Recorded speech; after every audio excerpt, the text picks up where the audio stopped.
Welcome everybody to another spectacular episode of the Game Informer Show. This is the show where we inform you and sometimes ourselves about games. I'm your host, Ben Reeves, joined today by a great crew. Got Kimberly Wallace. Hey, everyone. Dan Tack. Hey, Ben. We're about to tee up a great episode here. All right. Oh, for those of you who are listening, I just grabbed a manatee plush toy. So, you know, I made it's a joke. It's a joke. Anyway, hello, everyone. And it looks like a seal, so that joke didn't work at all for me. This does not look like a seal. That's a manatee. That does not look like a seal at all, Ben. Yo, does this look like a seal? Let us know in the comments, YouTube watchers. Thanks. YouTube watchers, look up pictures of seals and put it next to Dan Tack's plush and let me know what you think. Anyway, Dan Tack, Alex Van Aken is also here. Hello. Thanks for having me, Ben. That's right. And last but not least, Jill Groot. Close. Groot. I wanted you to make an I am Groot joke. Yeah, I know. It's one of those popular requests when people first meet me, but Yeah. Hi, everyone. Hey, you are a new face to Game Informer for some people probably, but also you were around a while back, and so longtime listeners might be familiar with your voice or your face or your writing because you were an intern back when? I was fall 2018. Yeah. And then what have you been doing since then? Freelance work. I jumped into indies with the indie game website, helped out with Destructoid, and was a news writer for Screen Rant up until very recently. Yeah. And now you're an editor for Game Informer. You're primarily on the magazine side, but you'll also be floating, doing podcasts and other stuff for us here on the website. Welcome. Thank you. Welcome. Woo! Magazine buddy with me. Yeah. Oh, well, Jill, you're probably familiar with the show, but in case somebody is listening is not, we have a good show for you today. We have a new cover story that recently got announced. It's on Tales of Arise. Kim's here to talk about it. We'll do that a little bit later, and then obviously we'll do some community emails and stuff. It's going to be a full show because we got a lot to talk about in the playlist, which is where we talk about the games we've been playing and digging lately. Kim, do you want to kick that off? You've been playing a couple games. Yeah, it's been a beautiful week for Kimberly Wallace here with two very Kim games that have dropped this week. Neo, The World Ends With You, and the Great Ace Attorney Chronicles. So I actually just rolled the credits on Neo, The World Ends With You last night. So we should have a review up very soon, maybe even by the time this podcast airs. Ooh. It's a race. Yeah, it's a race. But for those who don't know, this is the sequel to the DS game, The World Ends With You, which dropped I think 14 ago or so. So we've been waiting. Holy, are you serious? Yeah, I was just looking at this today because in my email and Square's it's been. Yeah, let's see. Let's look this up because I want to make sure I'm not. Because that first World Ends With You feels like it was kind of a one-off RPG that Square did a long time ago and had some fans, but it's like, okay, well, that series is done. And then kind of out of nowhere, it felt like all of a sudden, oh, we're making a sequel. Here it is, everybody. So yeah, fans were pining hardcore for a sequel to this because it was it released in 2007. Wow. Okay. Yeah, so it was really inventive for how it used the DS touchscreen, and people are like, how are they going to make this work on another system? But then they did the remaster, which came out on Switch, and it also had an iOS version. And that dropped, and that had a hint that a sequel was coming in it with an extra chapter. So we knew this was coming, maybe, and we were I was super excited about it. And so we get the sequel. And I think the problem that people will have with this sequel is that it is a lot like the first game to me, which is not a bad thing, but it doesn't the first game came out very bold and different. And so I think a lot of people were expecting maybe not something as safe for the sequel, especially since you are doing it on, a different consoles. It's for Switch and PS4. But for me anyways, the game, the world, everything I liked about the first game, you get sucked back into that, the collecting of the pins, which are your special abilities. So you'll go around and try to get better pins constantly and experiment with your deck because each player gets assigned a pin. And that's super fun because you have abilities where, you have like psychokinesis powers, you can throw cars. I love launching enemies like into the air with like a big bomb and then just like following up with a huge attack in the air. There's so cool combos that you can make, and the system's still really creative. And then you're running around Shibuya trying to like get better clothes to go with the fashion, which I love because that improves your character's like stats. So that's extra bonuses. And also eat food, because like, hey, Shibuya, Japan has great food. It's about the food after all as well. And it's like this game drives me because it's this constant like the bosses can be really challenging, and I mean, also it sounds like, Kim, if you described like what's your perfect day look like, it sounds like running around Shibuya and eating good food, right? Yeah, I mean, this is a Kim Wallace game to a T. I mean, come on now. But for the sequel, it does things really well, and it also brings a lot of the problems and frustrations, I think, of the first game as well that don't get it really that much, improved in this entry. I mean, there's still weird difficulty spikes out of nowhere. There'd be like, for a good chunk of the game, it was too easy for me, and you can adjust the difficulty at any time. So I was constantly switching up from normal to hard, and then I would get these huge like difficulty spikes out of nowhere, and I'd be like, all right, maybe I'll try this boss on easy so I don't get my butt kicked here. But sometimes it was as simple as like just changing one pin in my deck. It's a lot of trial and error, and some people don't like going into a boss battle like knowing that you can't really win if you don't have the right elements. But the bosses are freaking amazing. Like, I'll give them that. Like, these are over the top. I fought like gorillas, dinosaurs. You even get to fight Mr. Mew at one point. That's like the game's mascot. They're really creatively put together in kind of like a Persona boss type of way, which I really enjoyed. So, like I said, the combat's really fun when the game's firing on all cylinders. As for the story, I thought the new protagonist, Rindo, I think he's as likable, if not more, than Neku. He's really kind of a cautious and compassionate leader, and like that empathy really draws you to him. And I think they have other interesting faces that he meets. Like, he's got this I really liked Nagi. She's this like awkward yet really perceptive kind of a geek character. She loves her video games, and she gets like overly obsessive about her fandoms, but she's really cool. But they find way, the plot does reference the first game a lot. I would not recommend playing this without the first game. Okay, yeah, I was going to ask that. Yeah, so, you're not going to get the payoff. So they bring back a lot of characters in really interesting ways from the first game, and bring back things that were left hanging in that plot. And so what I would say to people is, I don't think you'll enjoy it as much if you haven't played the first game, because the parts that I really liked were because I played that first game and I felt like there's a lot of payoff here. And so, I do have a question, Kim, like just real quick, my only reference for this series is seeing people talk about it online. I've never played it. For sure. What's like the general like quick 30-second setup of like the story? Like, sure. We know we're traveling around Shibuya, and fighting monsters, but why?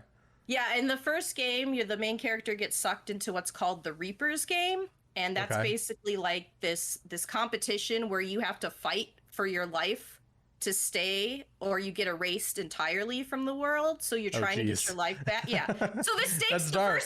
The first game's very dark, and I think the second game is not as dark and does not have as much of the emotional kind of pull that the first one had for me. It comes in the end, but it comes in a very different, more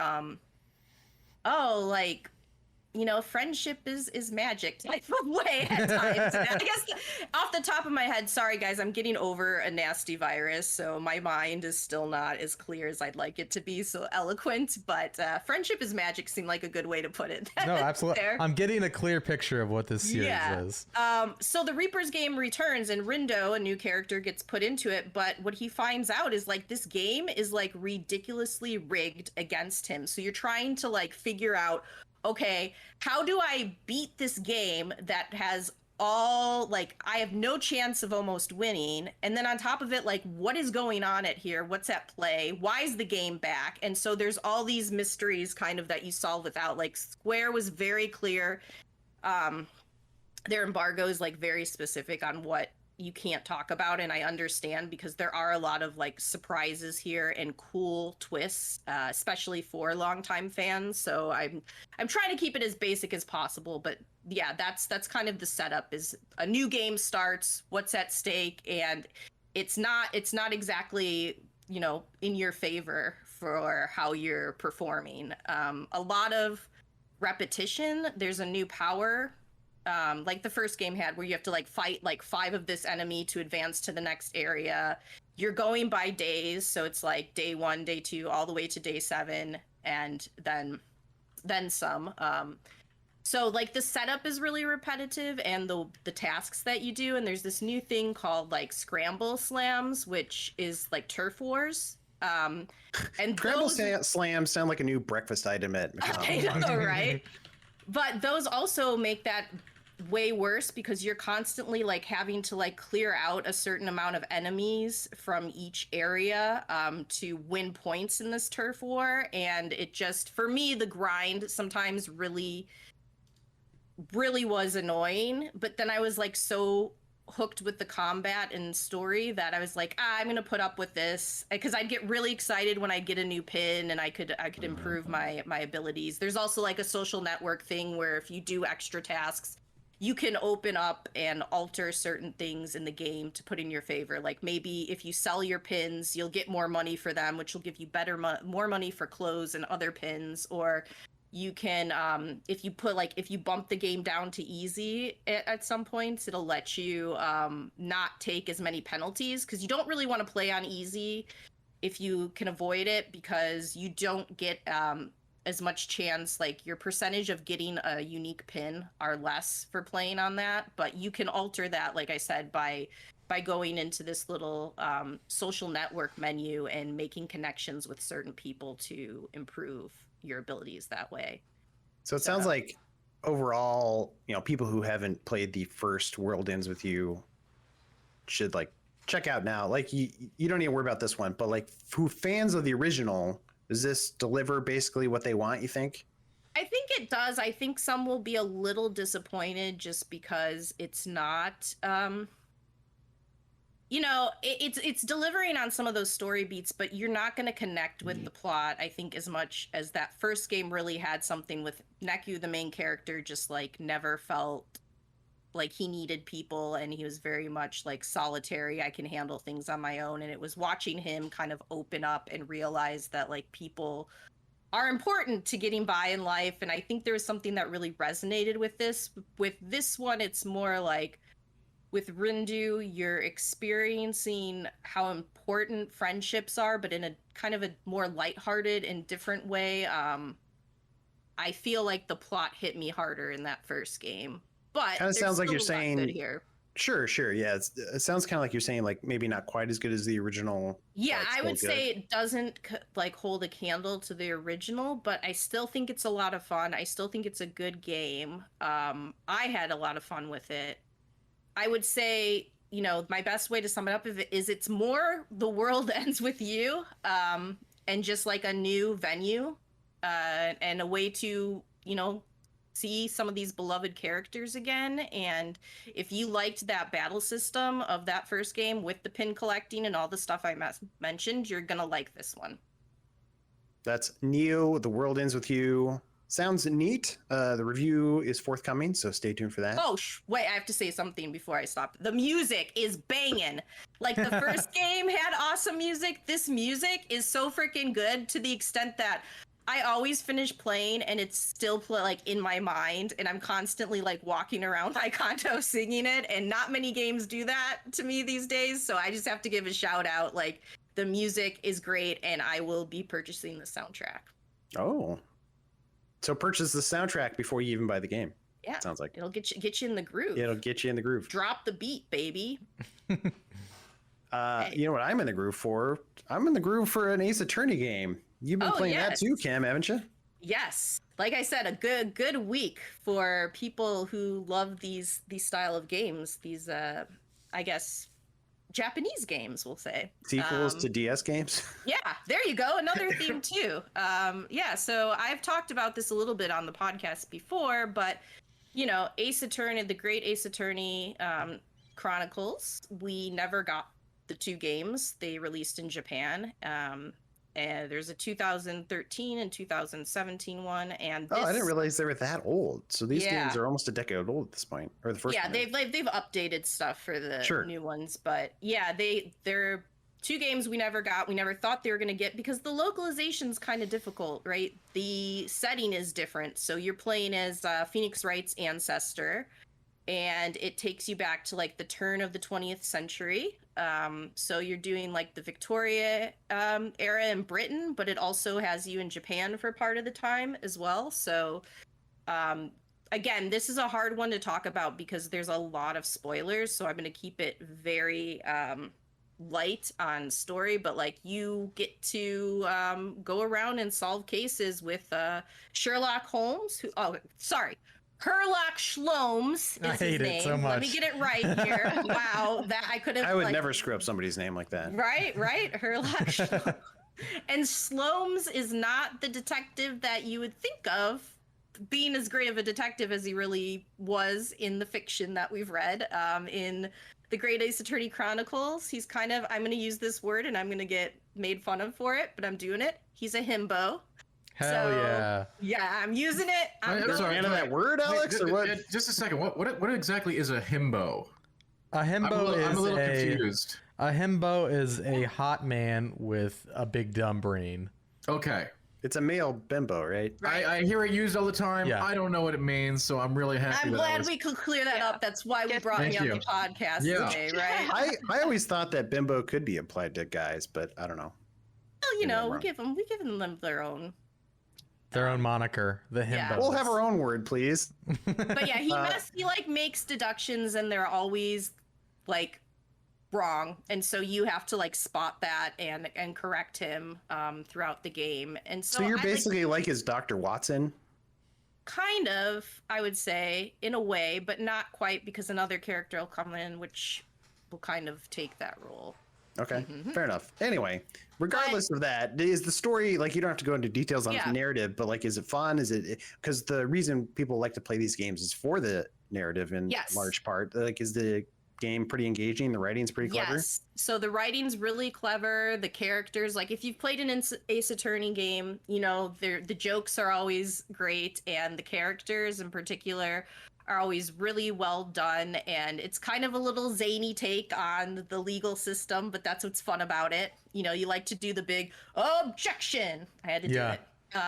So yeah, I thought the story was really well done and interesting, especially with the new setting. And there's a lot of, I wouldn't say you have to play prior games to go. You could go into this one, not have played an Ace Attorney game, and be perfectly fine.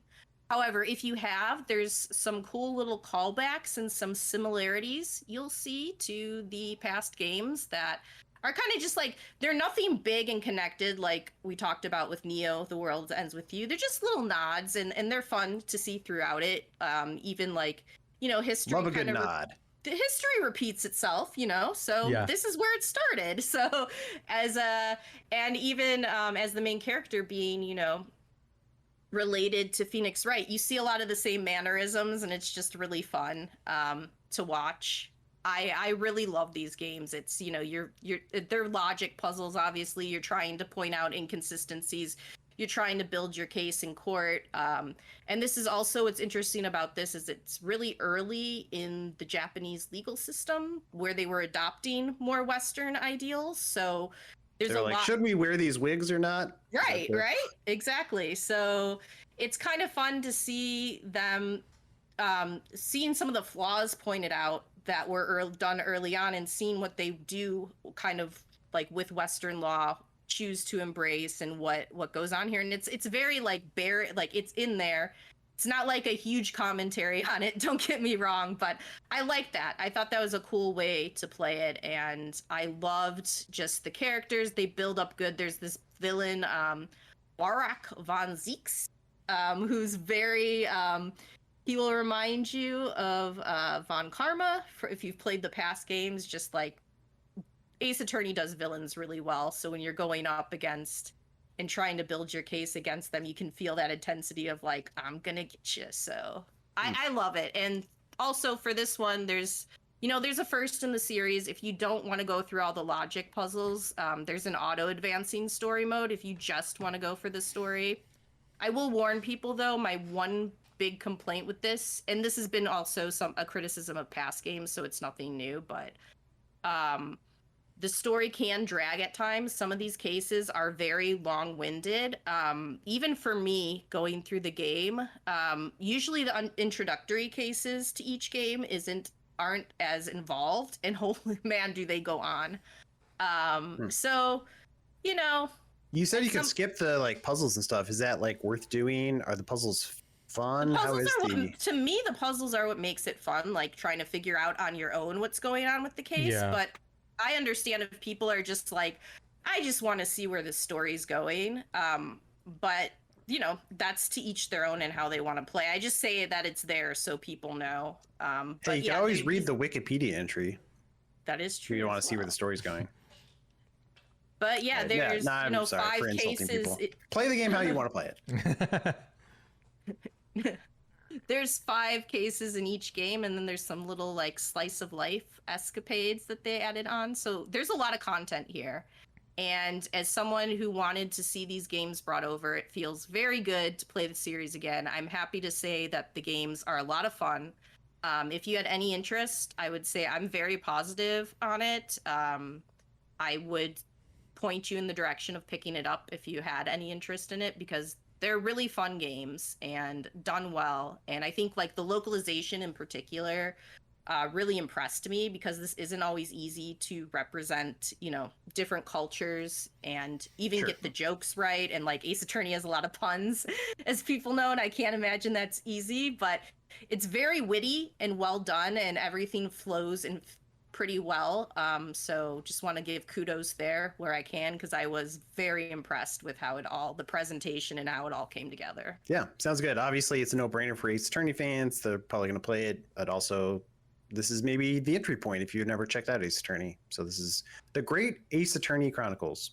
Check it out. And you're working on a review, still forthcoming. Yes. So stay tuned. Maybe later this week, early next week. Yes. Cool. Look for that. Dan. Whoa. What have you been playing, man? Do we have any more room for any more games? My goodness. I got my slate is full at this point. I'm full, but I could use some dessert. All right. Well, sure, why not? Let's knock out Wildermyth first. This is a game that we were kind of late to review, but as we said, there's lots of stuff out right now, and you can check that review out on the site. This is one of those summer surprises that I think might get overlooked by some people who would really love it.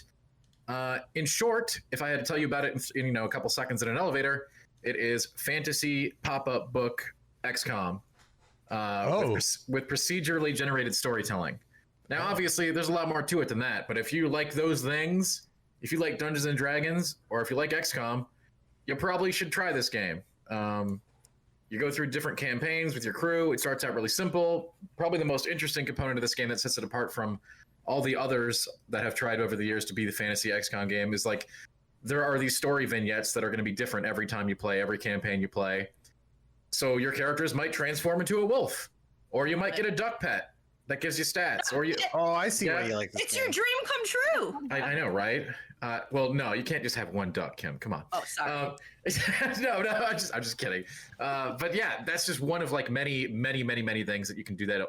Change your stats, permanently change your characters. Like you can go full wolf transformation or no wolf transformation. It's up to you. I was just like, well, let's see what this does, right? And eventually you lose the ability to carry weapons, but you'll have claws of fury that you can adapt and use. I already do. I know. See, like that. Or you can become a crystal golem kind of thing, or you can get a dark spirit that invades your body and possesses it and gives you abilities. I got that too. Of course. What platforms is this on? This is on PC. This is this indie team here. This is a big accomplishment for this team. Mm-hmm. Seriously, this is like one of those. Wow, how did they do this? Right, like just combining the narrative and making. Okay, the most important part of this game, again, if I want to summarize things, is making the story translate into all the combat you do. Like everything you do, from relationship building or relationship breaking, like becoming rivals with other your party members, this will have an impact in combat. Maybe it's not so pronounced as turning into a giant golem, but that will happen, and completely changing all of your abilities and strategies.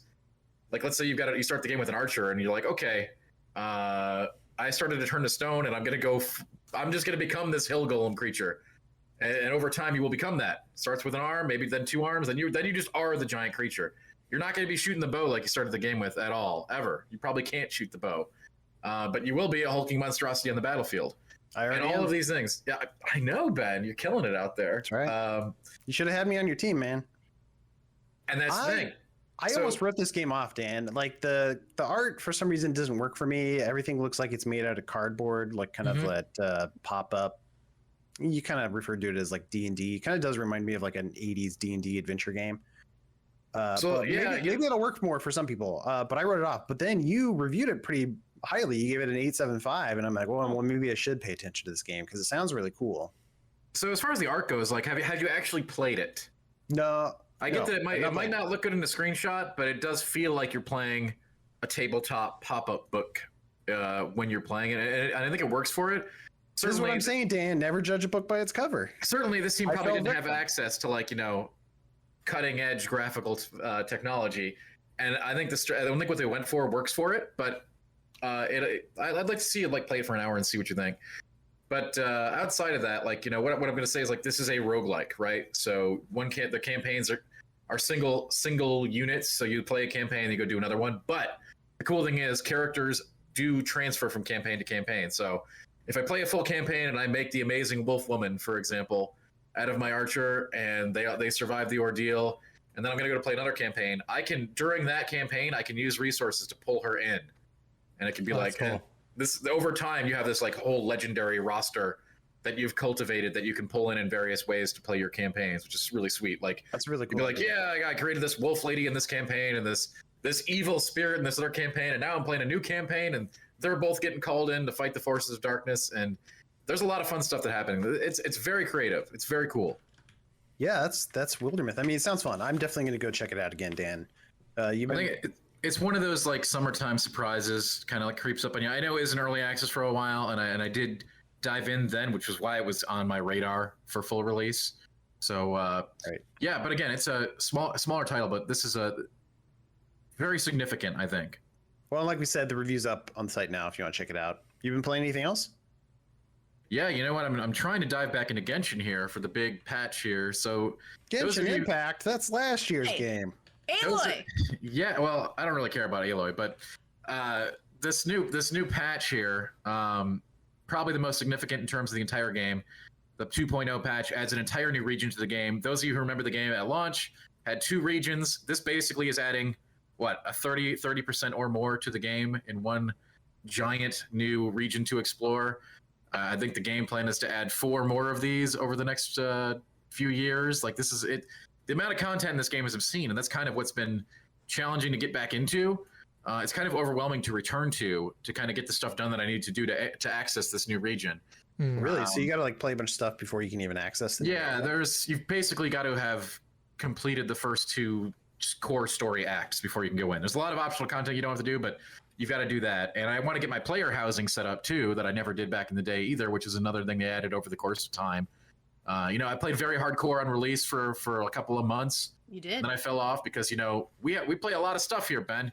It's it's tough to stick with one game. There was there was like a short week there where you're like, Genshin might be my game of the year, and then some other games came out that it did fall off game of the year, but it did hit my list. It was still very powerful on my list, and I scored it very high, and I still stand by that. Genshin is an incredible game. I wish the monetization wasn't what it was, but there's no taking away. It's artistry. The music is so good. Some of the boss fights are excellent. The characters are awesome. Exploring is amazing, and now we have this whole new region to explore. Like, it's very hard to ignore at this point how powerful Genshin is and how awesome it is. But going back again for a lapsed player is sort of the challenge I'm facing right now. For sure. But you think early judgment? You think it's worth going back to? I mean, most people who are people have been waiting for this for a long time, including myself. I always told myself, yeah, if I'm going to go back, that'll be a good point to jump back in.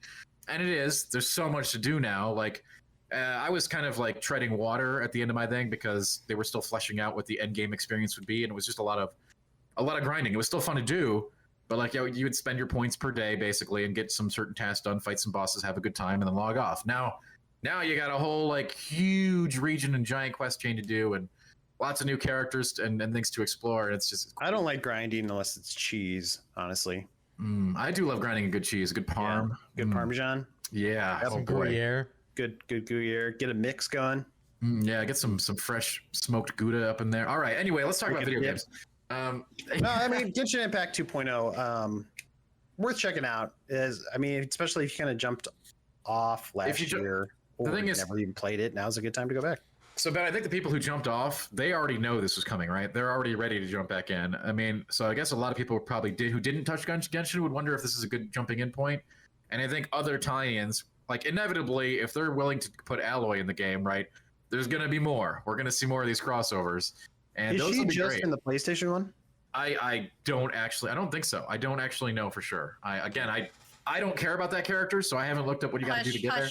Some of us Genshin has its own amazing roster of characters. I don't really want to play someone from outside the game, but you never know what they're going to do with crossovers, so we'll see. No. Hey, she was cool in Monster Hunter, so she's got to continue her crossover streak. That's all I'm saying. That's fair. Has she been in Fortnite yet? Yeah, I think she was. Yeah. Everybody's Yes. Ben, everybody's in Fortnite. Literally everyone. Well, is no, in I'm just Fortnite. trying to say, like, she's crossed over quite a bit. She's maybe she's the last around. Smash character. Ooh. Uh-oh. I like it. Nobody can stop her. Huge. All right, that's Genshin. All right, let's see, Alex. Yes. Hello. What have you been up to, man? I've been playing a lot of Pokemon Unite. I actually reviewed it for Game Informer. I think the review will be up. First review, right? Yeah, first review. Yeah. Congrats. Congrats. Thank you. Our little Alex is growing up. He's growing I know. up so I know. fast. I am right before your eyes.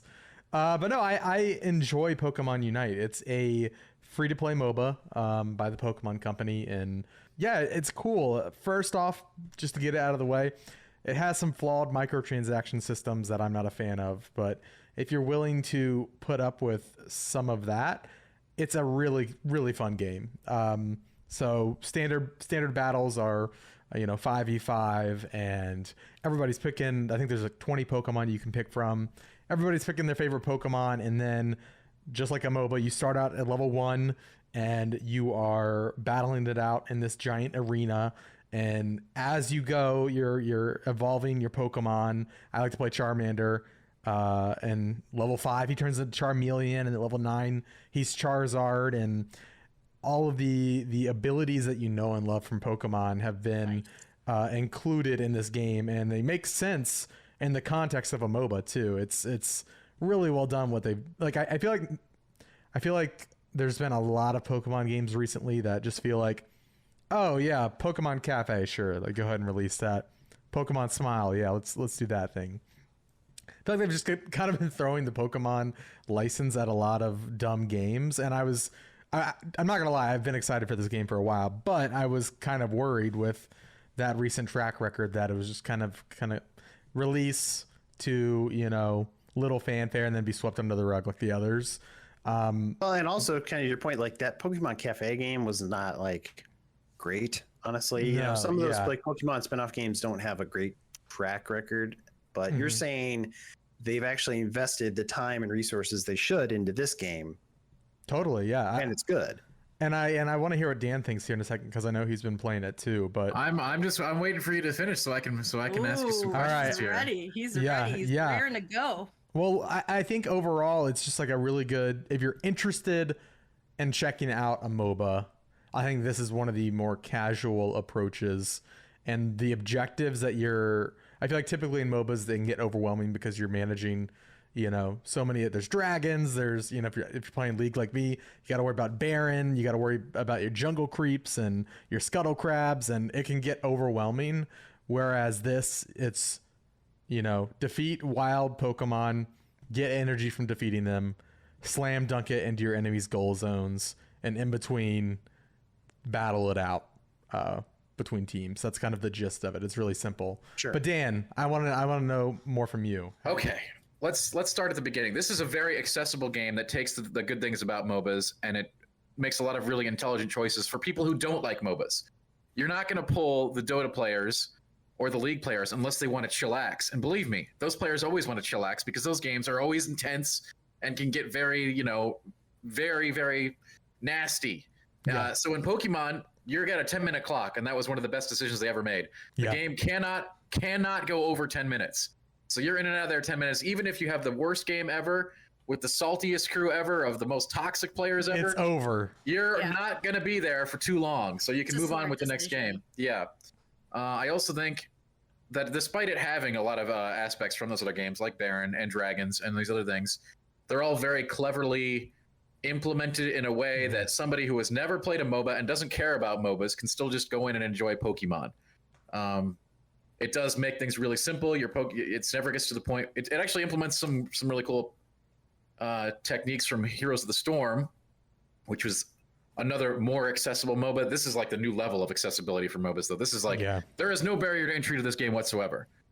Given the brand, I guess that makes sense, right? But if you've ever been like, I can't play Dota, I can't play League, MOBAs are intimidating, and certainly they are. The burden of knowledge on players to jump into a game of League or Dota is extreme, to say the least. Sure. In this game, with the Pokemon only having really 2 active abilities at any given time, it's like, I know what that hunter can do to me because he just did it to. You don't have to think about like all these kinds of weird interactions. You mostly just have to outplay your opponents rather than. There are big play, team fight kind of things, but it's not like in Dota or League where it's like, all right, we need to set it up. We need ultimate communication. You come out of the bushes, pop your ult, then I'll pop my ult, then we'll crowd control this guy, and then we'll win. And this is like. Is there a way to talk to your team? You can use pre-programmed commands. They don't actually allow any other kind of talking because that would. There's a good reason why they don't. Music to my ears. you do not want MOBA players interacting with each other outside of set commands. If they want to do that, obviously they'll get on voice chat and team up, right? Yeah. But when in a public setting, in a public game, you really don't want to hear what that crustal on the other team has to say to you because it's not going to be nice. Are MOBAs the IKEA of games? Is that the thing that destroys friendship? Is that no? But I think it's not just MOBAs, right? I've been trying to figure this out as I've been playing many hours of Pokemon Unite over the past few days. Other games can have that too. I think it's any game that has competitive team-based play can kind of pull that out, especially ones that have an extended game length or stats tracking or one team wins, right? It doesn't matter so much in a Call of Duty game where you're just trying to get the highest KDA and you don't really care what happens. But when you make it us versus them, then things get nasty. Like even DBD, I've seen some of the nastiest toxicity ever in that game, and that's just a cool game about a killer killing other people, right? I mean, any kind of competitive session-based match, and I think this game, I don't think it was actually trying to do this, but the 10-minute game length, which is probably there so that you don't your battery doesn't die in your mobile device when you play it on your phone. I think that conceit of a shorter game makes it far more approachable, and you do not it's like you have a bad game, you're like, okay, you're instantly into the next one. You don't care, you forget about it. It was maybe 8 minutes of your life. Dota game, that can go for an hour. Like if the other team really wants to make you suffer, they can. Yep. And you will. I want to get back to the Pokemon Unite though. Just mechanically, it sounds like this is definitely more approachable, which is great. Do you think it has the depth there that it needs to have longevity? Are people going to keep coming back to this over time? See, that's the thing. I don't know what their content plans are, but yeah, it is a very shallow pool in terms of that, and I think people are really gravitating toward that right now. As I said, the people who are coming over from League and Dota, they are inevitably going to want a more robust strategic experience. Probably. I am actually of the other mind. This is the one I just want to play to chill out, and believe me, I think a lot of old school MOBA players want something to play where they can pretty much just shut their brain off in comparison to having to deal with all of the other mechanics. But yes, I don't think this is a very deep game, and maybe that's okay. They're probably going to change out the legendary Pokemon in the center, and they're going to add tons and tons of more Pokemon. That's something they can do because every Pokemon got only has over a couple 900 skills. To pull from. Yeah, they've got a big pool to pull from, and the mechanics they don't have to worry about balancing 10 different abilities on each mon, just a couple of different things. So it's pretty simple. I think that's its strength. is that this is the game to play when you don't want to play something that involved. It is not a deep game. Absolutely. Sure. And I think even within that roster of characters that are in the game right now, there are varying levels of, I'll say, complexity. I think you could pick somebody like Snorlax and just have a very straightforward, I'm going to go hit things and jump on people, and I'm going to go to sleep if I get hurt. Whereas there's characters like Crustle, who he's got Rock Tomb, where he can block off areas of the map and trap people. And I feel like that leads to a higher skill ceiling. Like if you can, in the hands of somebody who is new, Crustle will not be great. But if you know somebody who has game sense and knows, where to place that Rock Tomb and block off people, it can be really potent. And so I really enjoy that aspect, but I do agree with Dan. It is very much like, I just want to chill out and like talk with my friends on Discord and laugh and have a good time. And we're in and out in 10 minutes. It's great. Sure. I like it. And also, I've been playing about trying to find those like skill shot style characters as well. Like Wigglytuff has a pinball that you can actually play with the physics of the environment. In order to get more bounces and do way more damage to the enemy team. You can even have like a Mr. Mime put a wall up and bounce off that. Yeah. And bounce off 2 other walls to do like triple, quadruple damage. Again, requires some setup and timing, but it's there if you want it. And I've been trying to gravitate toward characters that have more interesting plays, and those are there, but it's just not the same. We're not even talking about in the same ballpark as those other games, right? This is just a super. Yeah. And again, I'm not like attacking it for being a simplistic thing. I think that works in its favor. Totally. No, you're totally fine. It sounds like if you got a Switch and some curiosity, maybe it's worth checking out. Yeah. Like we said, Alex, your review will hopefully be on the site by the time this podcast is out. So if you want to read more, check out that review. Awesome. Great.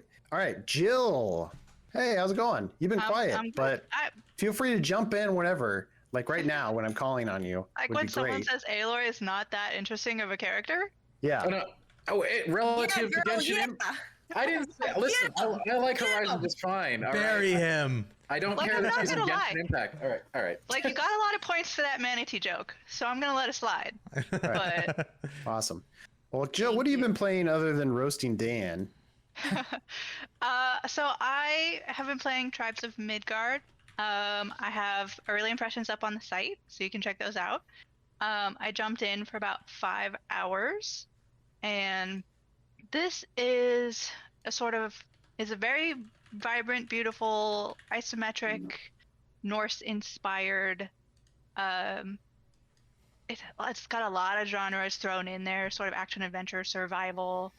Kind of like, correct me if I'm wrong, but my impression is it's kind of like Diablo if there was like some crafting and survival in there and like co-op friendly. Yeah, and a little like, which Diablo's co-op friendly, but you know what I mean. Yeah, obviously the touchstone here is going to be Valheim for its very similar sort of like setting and ideas and things.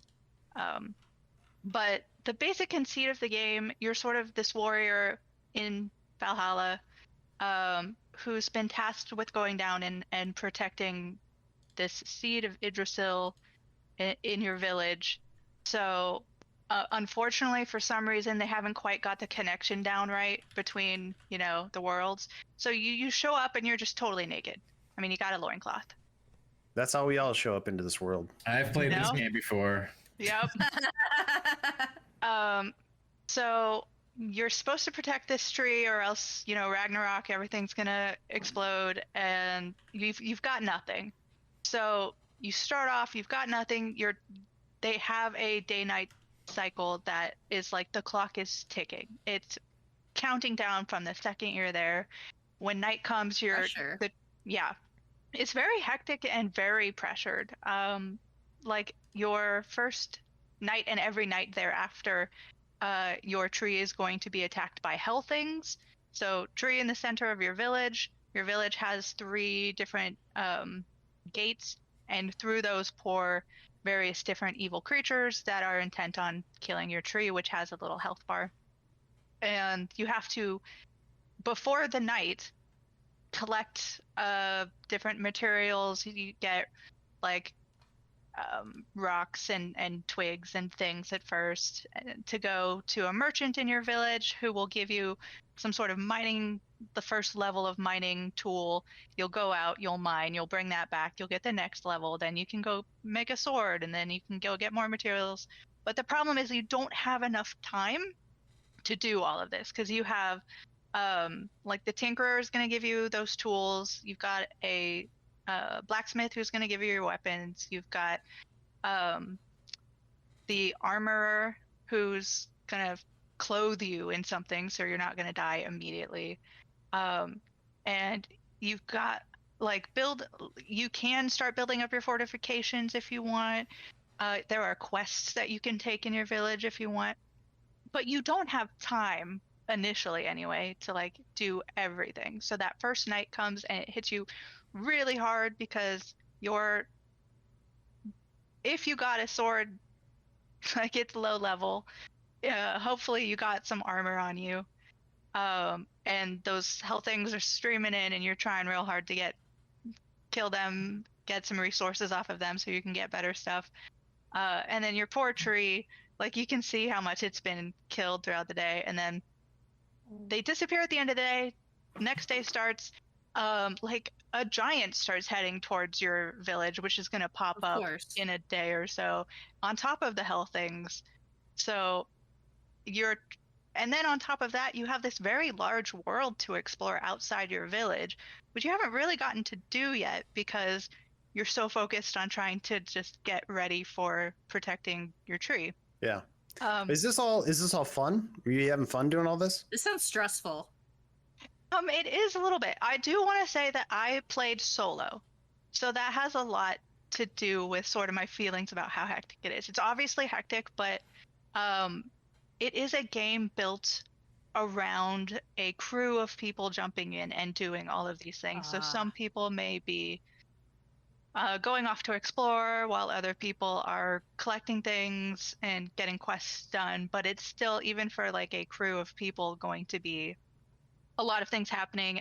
If you explore too far, you risk being too far away when the nightly attack comes to not be able to defend anything.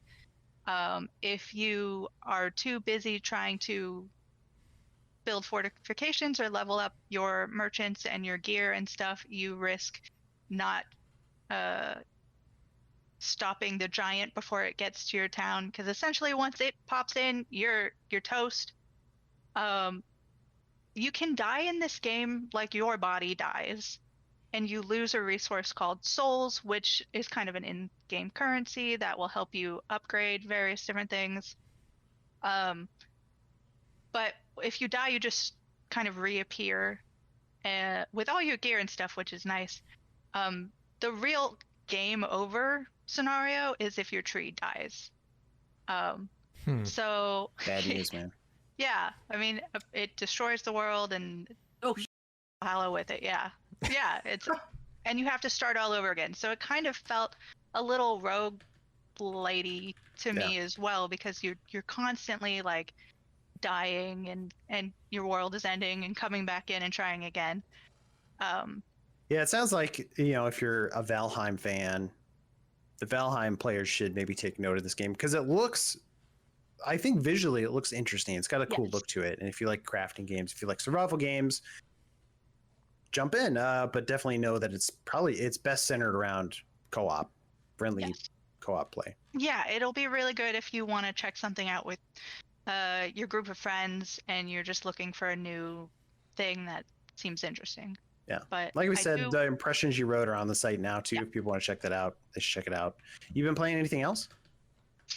I jumped into Death's Door a little bit, but I'm still only about an hour in. So hopefully I hear so many good things about that game. That game's awesome. To check it out. Yeah. I plan on starting that soon as well. Yeah, for sure. That review's up too. We talked about it, I think, last week. So check it out. Marcus gave it a 9. He really liked it. I'm having fun with it too. I'm going to keep playing. What kind of games do you normally play, Jill? Like, what should people be looking forward to you covering? So typically my games lie in the realm of like anything that connects art and history and sort of I do like a few shooters, but not usually in that area. So anything like in the past, you're using a sword, it's usually going to be me. Some sort of RPG, some sort of action adventure. Yeah, I'm all over those. Assassin's Creed. Yeah, huge. Yeah, I that's played what I through. thought Big history lean. It was, and it was At really one funny point. because while I was going through one of my degrees is in art history, and I just happened to every single game that came out just happened to correspond with a class that I was taking at the time. So I would usually write one of my art history college papers on Assassin's Creed. Nice. That's awesome. Love it. That's fun. Awesome. Well, cool. Well, thanks for being here, Jill. We appreciate you having you on the team and look forward to seeing what you do. I think that wraps up our playlist. So let's move on to the next segment of the show, a little segment we like to call Let's Cover That Cover. The new cover came out, Tales of Arise. Woo! That's right. We're actually calling it the RPG issue because we have a lot of other RPG stuff in there. We have like a feature on like upcoming RPGs you should check out. But kind a of the 40-year history on Nihon Falcom. So that's right. Which you wrote that, I believe. Yes, of course I did. So we got a lot of cool coverage. Developer, so there's cool stuff in there. For sure. But Tales of Arise is kind of the centerpiece of this whole thing. And you wrote the cover story on this, Kim. What's the deal here? Why should people like me who've never played a Tales game care? Yes. So where to begin? I've wanted Tales on the cover of Game Informer for a long time. I'm happy not to Sonic see... the Hedgehog, not Tales per Hour. No. And I'm happy it finally happened, and I feel like this is the right point in time for it to happen because the series has been going on for 25 years. Understand, in Japan it is extremely popular. Like, it goes toe-to-toe with Square, with Final Fantasy, and all that. Here, it made a dent with Symphonia, obviously, and I feel like Vesperio is really popular, but it's never hit the same entire, hasn't reached the same popularity level. Mm-hmm. But, to me, I love this series. I feel like they do action combat really well, boss battles, also character bonding, which I know like some people like the character interactions are always done really well. And the great thing about Tales games is you really feel your party coming together. I love the skits with them just, throughout the game, you'll get little skits you can watch where they're essentially bonding and cracking jokes and you learn more about the world. But this series has been going on 25 years now. This prior generation, it ran into a little bit of like kind of in a rut, I would say, like producing more of the same. The games were fine, but they didn't reach like the same level. And so Bandai Namco came in with this one and boldly said, which is like a big thing for them, was like, this is a reinvention of the series. We are really concerned about the future for it, like of advancing it, elevating it. We know we need to like step it up a level, and even more for this new generation. And so they went into it being like, we're going to make some big changes to it, but we also want to, retain what people loved about it, which is a hard, tricky balance, to get to. And for this cover story, I was able to play the entire first chapter. And this is in addition to, I did a preview way back on the site that really details the combat changes. If you want to check that out, that's also on the site. But so I've gotten to see a lot of the game. And I'm liking a lot of the changes that they're making. I think that the combat feels more strategic than it ever was before. You're now having certain areas on an enemy you need to target. Every character plays very differently and has different abilities that are better for certain situations, because each character has their own like unique special ability that might be better for like downing flying characters or elemental, like, you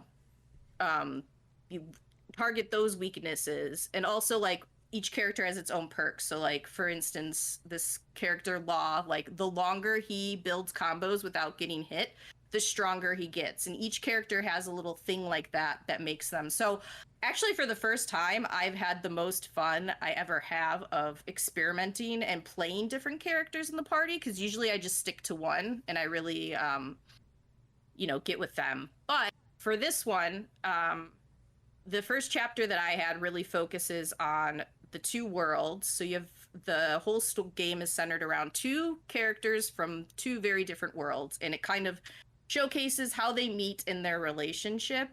And so it's a pretty dark and like introduction to the game. I was actually really surprised. And I asked them about that, and they said, don't worry, it's not like that the whole game.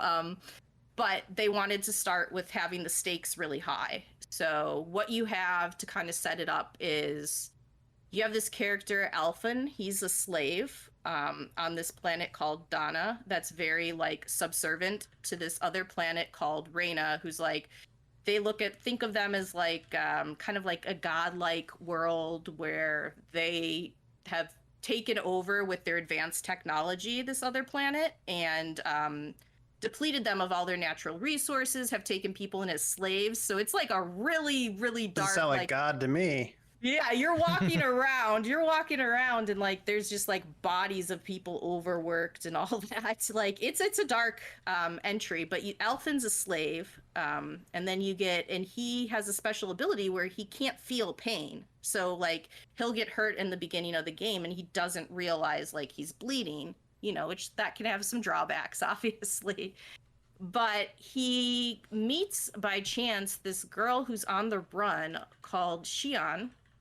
And she can only give pain to people. She has a curse where if anybody touches her, she like has these electric thorns that electrocutes them and people just die. So imagine not being able to be touched by anyone and all you can do is offer someone pain. So they kind of opposites in that way. Opposites, she's from Reyna, but you start to find out like why she's on the run and what's going on. And so these two different regions you'll be going between, but each region so this is like complicated lore and I have to go into it because it kind of tells you what's going on with the story, but each region has its own ruler. So there's like 5 different regions, I believe. It's 5 or 6 if I can remember correctly. And they're all trying to go for this crown contest. Like it's kind of messed up where like the five lords of each region compete to like amass the most like magic energy using their slaves to like mine it for them.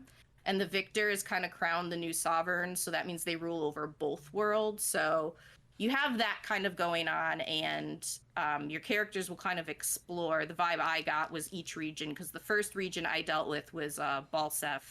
And he's like a fiery kind of like leader. Balsef. Yes. Yeah, just to be clear, Balsef. Yep. I say the wrong thing? Nope. No, you're good. I just think people want to make sure everybody hears us People are listening in their cars, there's cars driving by while they listen. Balsef. Okay. That's right. You also got a chance to talk to the devs, right, Kim? Yes, and they were very open and honest with me about some of the changes that they made. Most particular, like the past games they felt were really focused on stats and just getting more powerful, and that's how people would, beat enemies. And this time they focused a lot on the action and making it like, you know what? Like, we want you to feel like you're in the heat of battle and you have to dodge the stuff correctly and put together the pieces, try to think more strategically. They wanted it to be not a race to how fast you can maximize your stats. And they have a new progression system, which really caught my eye, which the series have always had these things called titles. So just like your characters would, based on unlocking certain scenes or doing things, get kind of different nicknames and titles. Like, I don't know, the master chef or something, say they cooked a lot, whatever. But each title that you unlock has abilities attached to it. So like 5 different abilities, and you put your points when you progress into them and decide which abilities you want. And you can alternate between titles.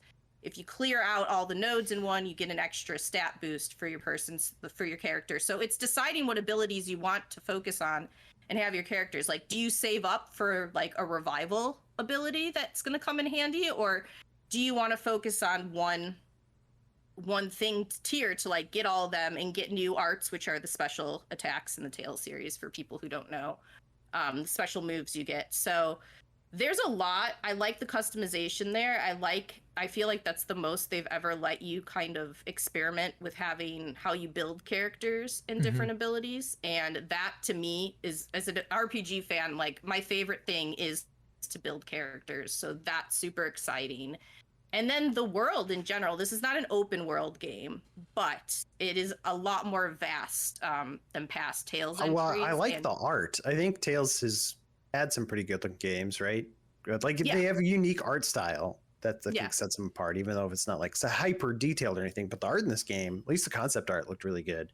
Yeah, they went in a more mature direction. They tried to they try to blend a lot of photorealism with kind of the animated style that they're known for. And I think it turned out really well for them. Like, it's a beautiful to explore. There's a bunch of like different scenic points that you'll have throughout the game where you can just like look out. And those are areas where you will have extra character interactions, I confirmed. But I think it's cool because even going through the world, for instance, before Tales has always been pretty linear and to a fault almost, and a lot of backtracking, and the areas I explored all had multiple paths you could go through, a lot of rewards for going off the beaten path. You know, there's like vines to crawl up. You can jump for the first time in the series, and that's a big deal. And that also adds into more of your exploration where you can go. Like, you can swim as well. That's new. You weren't able to swim before. So like I swam through a little river way I found, and under the waterfall, what do you know? There was a treasure chest. That never happens. Surprising. I know. It sounds cool. I mean, we don't want to like give away the whole thing because we want people to go read the issue. But I'm just saying, those are the big key points I want people to take away from this, is like a bigger world that's more fun to explore, more strategic combat that keeps you in the moment, but also like you have to really think about what you're doing. And then also the progression system is awesome. I've never seen, like, titles have always just been like you got like a perk or an ability or something. This is a cool way to use those and give people more creativity over how they build their characters. I like what you're saying about the strategic stuff too. It sounds like a cool mechanic. So I'm gonna check this one out. Learned a lot. So yeah, read our cover story. It goes into like so much detail on crafting, the world, cooking, kind of how Alphen and Xion, the main characters, drive that narrative and what's interesting about their relationship and connection, and how it'll bring up different issues within the world. I think there's a lot to like here, and I hope they nail it because you can tell the developers really put their all into this and thought through, like, we have to do something more than what we've been doing, and it's time to take the series to a new level. Now, whether it works or not, I don't know, but I feel optimistic about it. Like I said, hub, GameInformer.com/RPG 2021. Go check it out, read more about that game. And then also in that hub, you'll find out a very special gift. We have a feature on Darkest Dungeon in the magazine, but we also, Darkest Dungeon 2, but we also put this feature on Darkest Dungeon 2. The full thing is online right now that you can read about, and you'll find that in the hub. And Dan, you wrote about that. I did, yeah. We were really lucky to get to chat with the devs, and a lot of new information about Darkest Dungeon 2, which has been rather quiet, since announced. And that's launching this year in early access. But yeah, this game, they're definitely going for it, right? They're definitely not content to just make another one of the first games. So they're definitely going far outside that comfort zone to make something really cool in the same space-ish. Yeah, tell us about it. Like, what's the deal with Darkest Dungeon 2? So we got a couple of exclusives in the story, which again you can check out on the website. We got a full faction. So basically, every zone that you travel to in this game, I guess I should start at the beginning.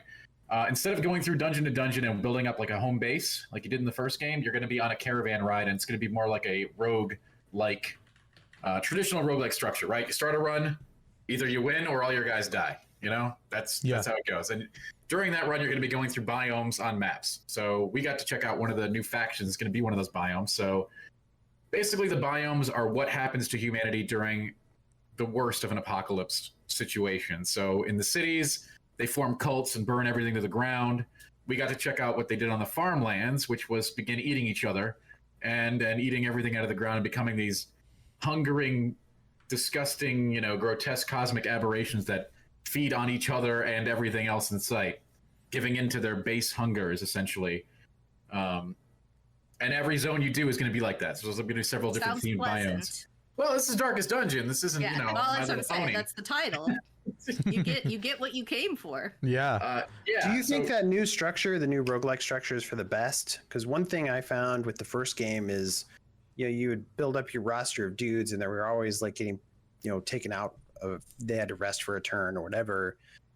But then also, when you completed a run with them in the Darkest Dungeon, you couldn't use them again for a run in the dungeon. Mm-hmm. So this new roguelike structure with the more core team, you think that's going to actually simplify some things?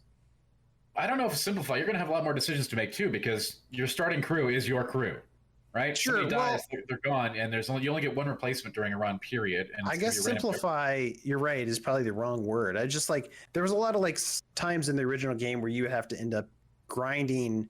You had to recruit a new guy and then grind them up. Sure. Which could be fairly exhausting. Right. That so part seems that they've sort of taken out, and the roguelike structure I think would help alleviate that problem. So you're right. Yeah, there's not going to be that kind of potential to grind up your characters safely in sort of lower tier dungeons and then sort of just climb up slowly, right? It's run to run, but you will be making, for those of you who are concerned about this model, they are including, roguelite elements here. So you're going to be collecting a resource called Hope. Every run, the better you do, the more hope you're going to collect, and you can use that to buy all kinds of different things. Skill unlocks, character unlocks, permanent boosts, so this is more of those, like many roguelites do today. Because of what you unlock, eventually you're going to get there. You know what I mean? And then on top of that, they're adding more roguelike things that you're probably familiar with other games. Like in Slay the Spire, they have the Ascension, where you start taking on harder content after you beat the game, or Covenants in Monster Train. So they have mutators that you can add to runs to make things more challenging and interesting. So if you basically, as you acquire Hope, you're going to get more tools to help you get through this ordeal as you go through these horrible biomes and stuff with your crew. One of the things I really loved about the first Darkest Dungeon was just the core combat mechanics and the way people were structured. Everybody's position on the battlefield mattered, and then their ability to attack or different types of attacks depending on which position they were in. Have they messed around much with combat? So combat is similar. They're going to make a lot of changes to some of the abilities and stuff, but that's the turn-based, position-based combat is definitely staying. That's going to be one of the major mainstays as you go through. So that will be very familiar to anyone who's played the first game. But they are taking a huge look at every characters and their abilities and how they translate to this format. So especially one of the things they've taken a big look at is the healing thing. Back in the first game, if you could stall a battle with a stun and just leave one really crappy enemy alive, you could just sit there and heal all your characters to full, painfully and slowly, but it was the right strategy, right? And they're basically trying to make healing a very limited thing to use in battle. So you're gonna have to you can make different, more interesting comps. You don't even have to take this is the healer of the group. This is who's going to be doing the healing. You don't even need that anymore. It's going to be very different, but at the same time, it's going to feel familiar. That's the sense that I get of it right now. Yeah, it really is. And it's a bold decision, right? It's a really bold choice. They could have easily just said, hey, here's another town to work up. Here's some more dungeons to go through. Here's the sweet narrator and cosmic horror. And that would have been fine. It would have still. Is the narrator coming back? Yeah, Wayne June is back for this one. So you're going to have all that fun, sweet narrative juice. Trinkets and baubles. Pour it into my ear. Yeah, really, seriously. That was one of the, well, I think all of the elements of Darkest Dungeon, it's kind of like how I felt about Hades, is that you can tell that a team with cohesion in mind created it, right? Every part syncs up perfectly with the other parts. It wasn't like this team did that and that team did that. I mean, they did, right? But at the same time, they have an over-unifying vision that's really met with the final game, right? It sounds good. If you never played Darkest Dungeon before, go check it out and be excited for the sequel. And like I said, we probably don't need to belabor the point because your whole article from the magazine is online right now. So you can go check that out. We normally don't do that, but we decided this one was so cool. We wanted everybody to check out the new character, the Runaway. I won't go too far into it, Ben, because I know we're switching segments, but the Runaway is the new fire character. In the first game, you had Bleeding and Blight, which is poison. Now they're adding a third DOT with fire, and she's sort of the character that brings that to your group. You can light enemies up and then spread the burning around, and Anyway, she's cool. Go check her out. That's awesome. Yeah, go read up on that character.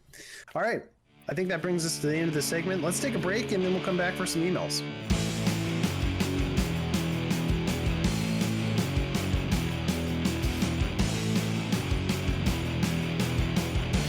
Welcome back, everybody. Back to the Game Informer show. Kim had to dip out, had to go take care of some stuff, super top secret spy stuff. But I still have Jill, Dan, and Alex with us. We're going to do some emails. These are emails that people send into podcast@gameinformer.com. You can send us questions. You can send us debate topics. You can send us a game to play, character rankings. We take it all. Jill, I'm curious. You're new here. What do you like to get in the email? Anything that makes the show better. Hey, sure. That's a classic. I've heard that somewhere before, for sure. All right, this first email I think is going to make our show just a little bit better. It comes in from Tom from London. It says, I'm looking to try a new MMO and I have a few options in front of me.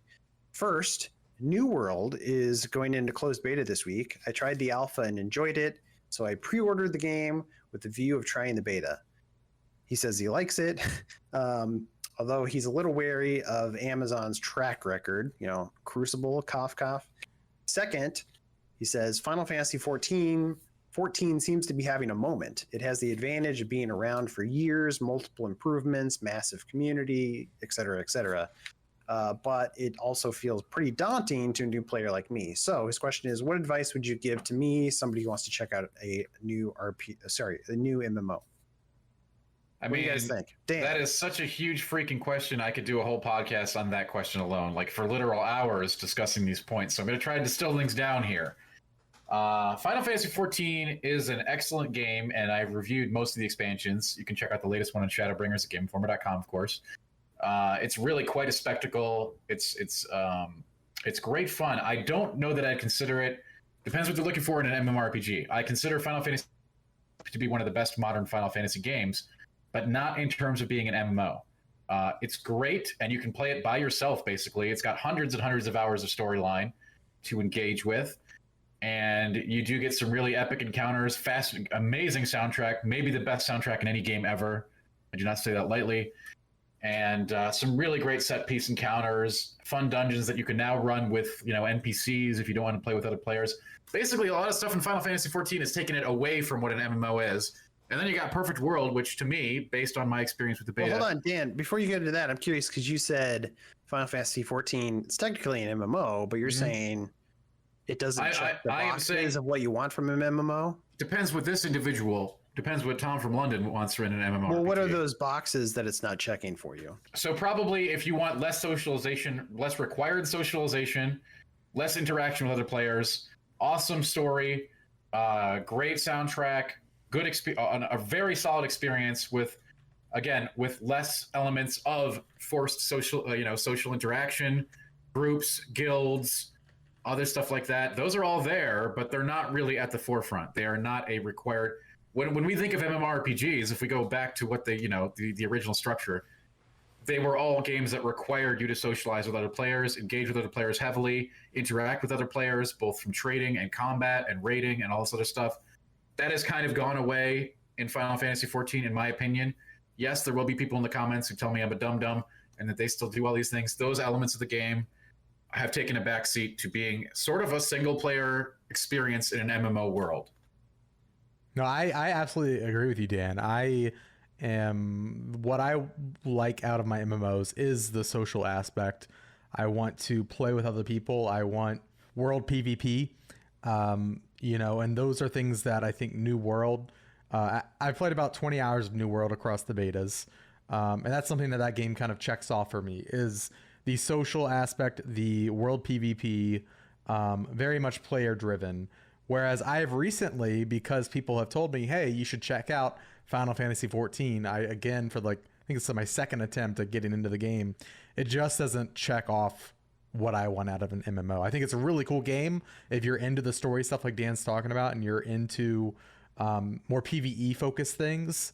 But for somebody like me, it does not, that specific game doesn't really, I can respect it. It's just not for me personally. Sure. So, it sounds like, new MMOs are I don't know, dying breed, maybe.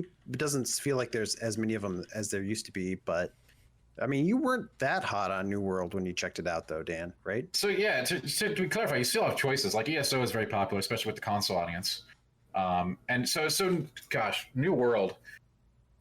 So I find myself being drawn in inexplicably to this game because I can see that there are elements here that could lead to like an end game disaster, which is where all the gameplay is. But I have had fun with the beginning, and I think it looks like there were like 4 different really cool game ideas they had for this game, and then they kind of just melded them all together. It feels like a really big too many cooks in the kitchen scenario where it's like, oh, we gotta have PvE because it's like this other game, and we gotta have PvP, but it can't be too hardcore PvP because then people will get upset, so we gotta balance it with this, and then we want crafting, but we also want monster drops. It feels like there's some real tug-of-war going on with these design decisions, but the fact that it is one of the elements that I can see being successful for this game is that if I am going to play New World, it's going to be with a group. I'm going to go join a guild and engage in faction-based PvP warfare as one of the core elements of this territory war game.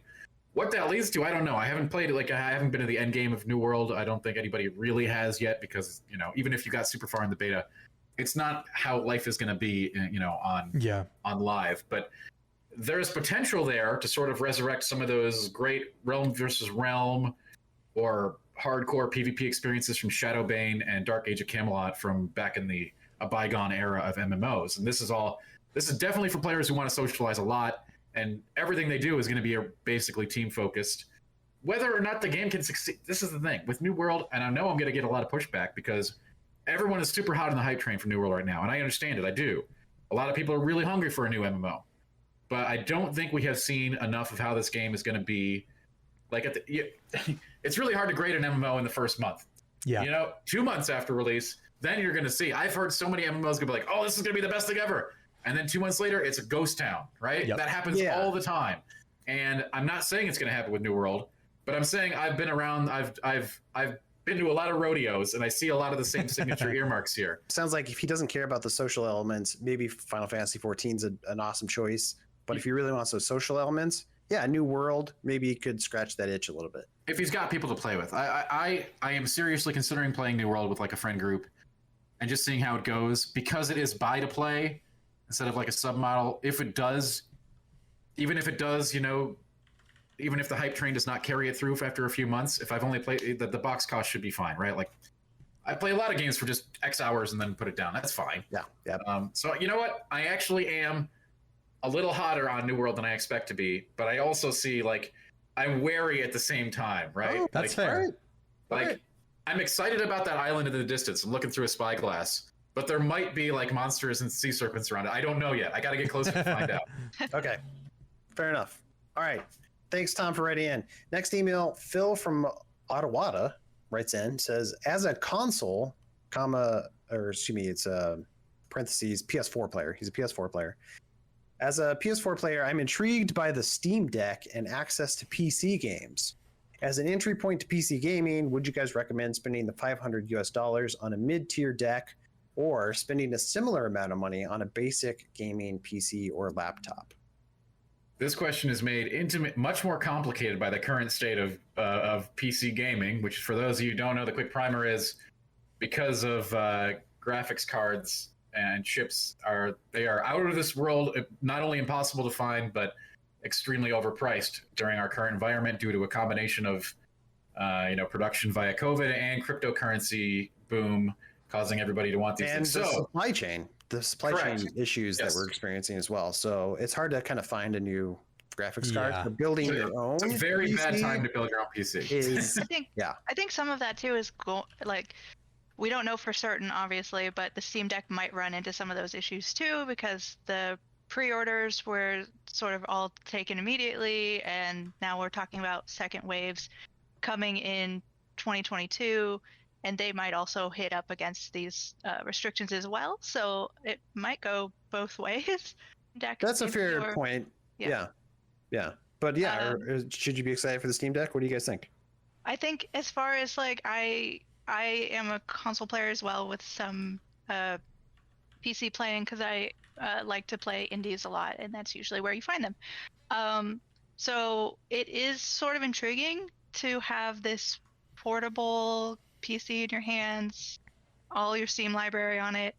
But as far as just like dropping $500, $600, unless I was very, very interested in taking them somewhere, playing somewhere else, going to a cafe and whatever, I personally don't think that I would pick up a Steam Deck just to get into PC gaming.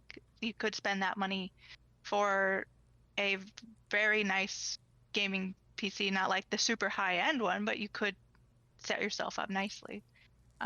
So for me personally, I don't think, unless you're interested in really like on-the-go gaming.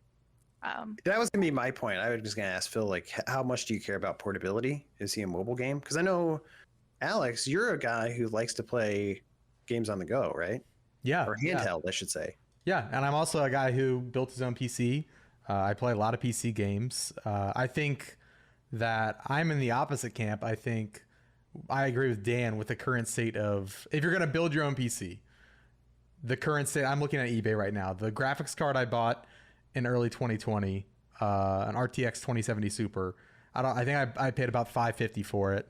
And there are used ones on eBay right now that are more than what I paid brand new. Brand new ones are between $750 and $1,000. It's ridiculous. And I think that if you can get a pre-order, for transparency, I pre-ordered one with my own money, the tier 3 model.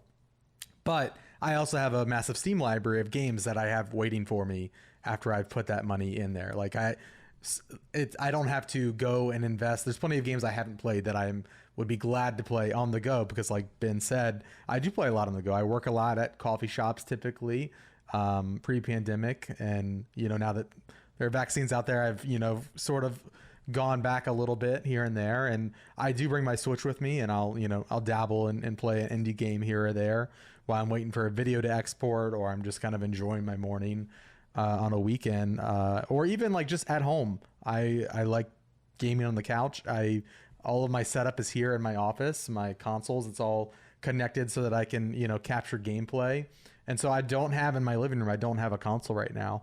And so I play my Switch on the couch, and I think if I could play my PC games, which I play a lot of on the go, and have that progress carry over, assuming cross save is supported, that's really powerful to me as a potential buyer. So that's kind of where I'm at with it. That's good. I think that's a good thought. I'm not as worried. I like the money. It seems like a decent deal. I mean, I think it seems like an incredible deal, but just weighing in on my here as a core PC gamer, this thing sort of for me fills up the slot that a gaming laptop would take for me, because I'm not gonna like sit around at home and play it when I got a gaming PC. I could totally see their perspective though. This is gonna that opens up the whole new world of Steam on the go, and as Alex can attest to, once you have your first Steam sale, your library will be bigger than you can ever get to. So yeah, that's gonna be really handy to have, on travel and trips and stuff. I can see that being very cool.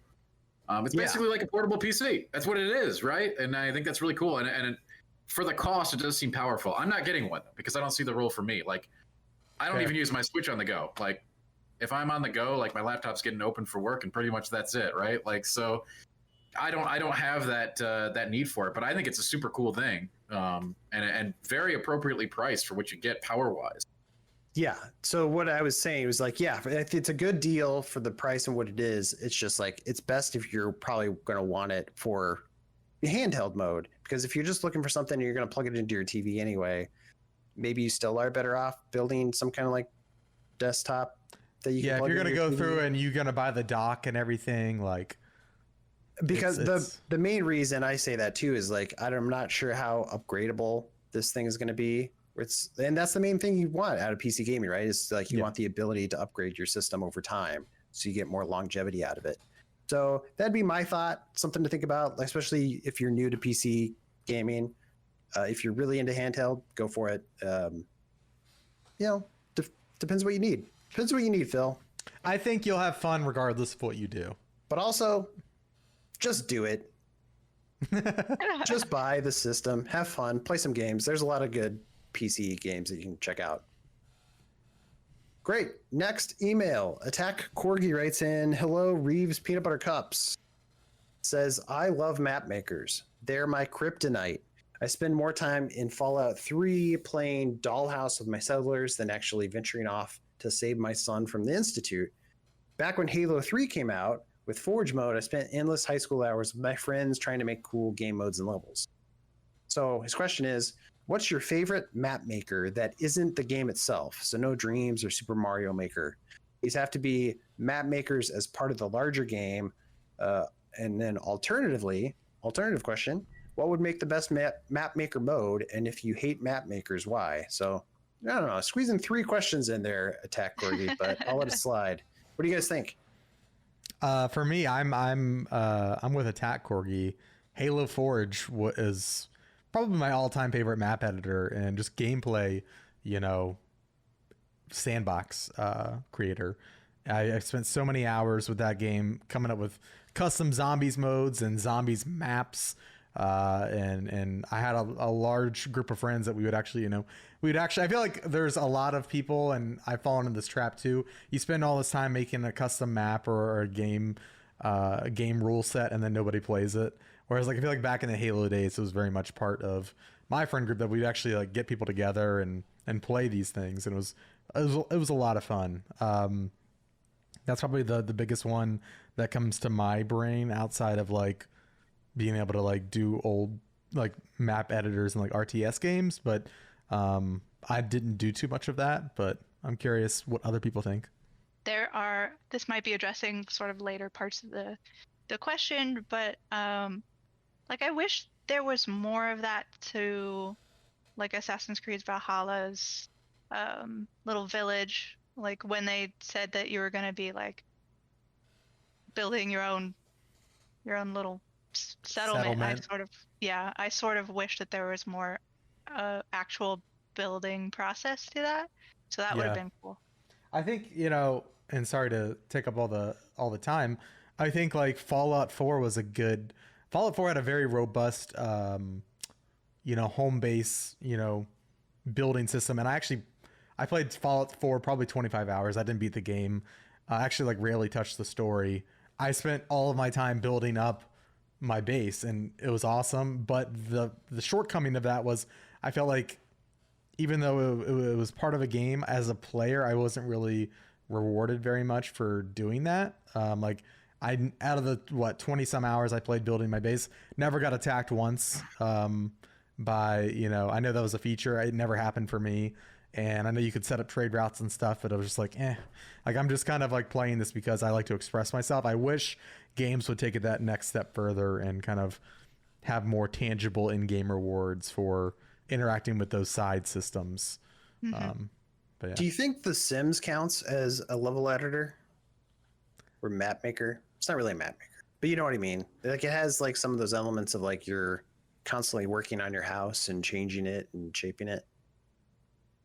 I think it's it's a gray area, Ben, because I think The Sims is a great pick. I just didn't say it because I felt like it fell into the camp of Dreams, Mario Maker. That's kind of the whole point of it. No, okay, that's true too. That is basically the game. I was just trying to think of I don't really get into those types of games to get to as one of his later questions. But I played The Sims a fair amount. And I really liked dabbling with my house in The Sims. Yeah, I'm trying to figure out okay, why does that work for me, but something like Mario Maker doesn't or Dreams doesn't? I don't know. I'm just not a tinkerer. I don't like to tinker. I prefer Lego sets. I'd like to do the rule book. I like to build the thing. Show me how to build the thing, and I'll build it. But I don't really mess around with Legos and build my own stuff. That's just how I work, I guess. That's fair. I think games like Roller Coaster Tycoon, or like you said, The Sims, or something more recent like 2 Point Hospital. It's kind of like building your Legos with the instructions, because there is a purpose to, okay, well, in order to fulfill this need, you need to build this, and you get to choose kind of where you put it, but you're kind of assembling with instructions. Whereas I feel like games like Mario Maker, just here's a blank slate, that you create the rules that you want, have at it, and it's a little overwhelming, Whereas, even if it's like, okay, I need to manage a park, or I need to, I don't know. I think that adds a little bit of purpose and movement to what you're doing. Some focus. Yeah, it's an interesting question. Thanks for helping me examine myself, Attack Corey. All right, I think that does it. I think that wraps up community emails. Thanks for writing in. Please send us all your emails, podcast@GameInformer.com. We like to get everything. And that brings us to the last segment of the show. Segment we like to call Get Wrecked, everybody. I wanted to highlight there's a feature on the website that Liana wrote called The Best PC Games to Play on Steam Deck. She highlights a few picks of, like, speaking of Steam Deck, like, a few games, like if you are buying one of these or plan to buy one, here's a few games that we think are optimal for either playing on the go, playing on a smaller screen, or whatever. So you can read that online. Dan, do you have anything you want to recommend? I mean, yeah, outside of the obvious, so we already kind of went over the Darkest Dungeon 2 feature, but you should definitely check that out. But all of our streams and Twitch offerings, we stream every Thursday now, and we've got replays every Friday. We're really ramping up that stuff. So come join us on Twitch. Get wrecked. Get wrecked. Alex, what about you? Yeah, I'm kind of in the same boat as Dan. It is technically a story that I wrote up on the site. The official Game Informer community Discord is now open. And speaking of Twitch, it is a perk. If you are a Twitch subscriber, you get access to our community Discord. So come join the fun. But as far as content goes, people should go check out I'm interested in this new Baldo game. It's like people are calling Studio Ghibli. We got some details about it up on the site, so go check it out. Kind of like a Zelda style open world. I'm interested. So yeah.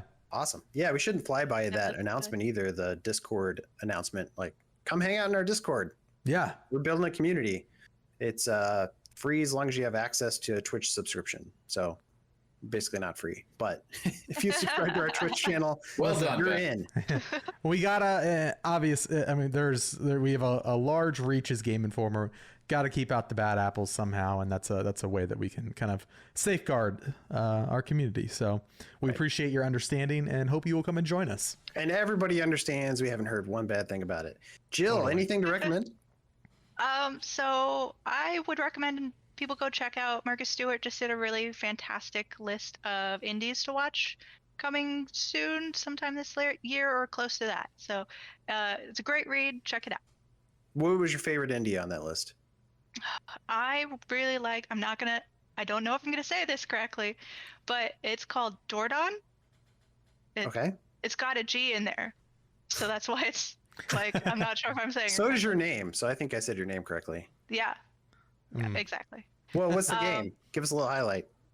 It's about a woman sort of recalling her childhood times in the sort of rural France, and it's this very beautiful sort of hand-drawn art style, and you're just sort of I'm looking at it right now. It's really pretty. Yeah. It's cool. Gorgeous. Yeah, check that out and check out Marcus's full list on the site. Cool. All right. That's it. That's our show. Thanks everybody for watching or listening to this episode of the show. Please like and subscribe. Subscribe to our magazine. And whatever you do, come back next week for another episode. Until then, game on.